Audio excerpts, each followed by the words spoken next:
Welcome to Penrose Learning, where we make understanding easy. You start by validating that you have the right to modify and protect the code. Once confirmed, make a complete backup and ensure your test suite covers key functionality. Next, select a protection level that balances readability loss versus maintainability. Choose light if you need debuggability, aggressive if you prioritize concealment. Make sure to document expected behaviors so you can detect changes after transformation. These early choices guide tool selection and integration later on.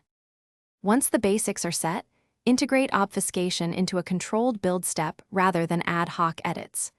Run your full test suite and compare results to the baseline. Any deviations signals overreach.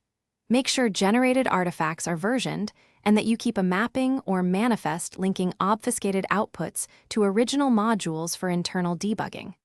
Also, stage changes in a sandboxed environment to confirm runtime performance and error behavior before wider distribution. To finish, roll out obfuscated artifacts gradually and monitor telemetry and error logs closely. Once done, compare performance and stability metrics to pre-obfuscation baselines to ensure no regressions.